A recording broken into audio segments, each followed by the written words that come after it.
Nedense bu sevgi yarıda kaldı. Mən olduq, sən olduq, biz olanmadıq. Hər imkanda bu sevgini bitirdik. Birimiz əhdinə düz olanmadıq. Özümüzü yalan sözlə ovutduq.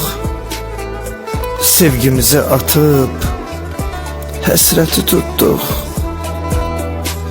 Axı niyə sevdik, niyə unutduq?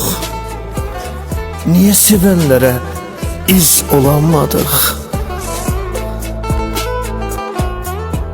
Əvvəl bu sevginin heyranı olduq.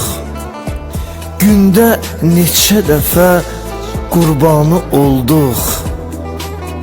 Nə bir dərd əhlinin dərmanı olduq, nə də bir yarıya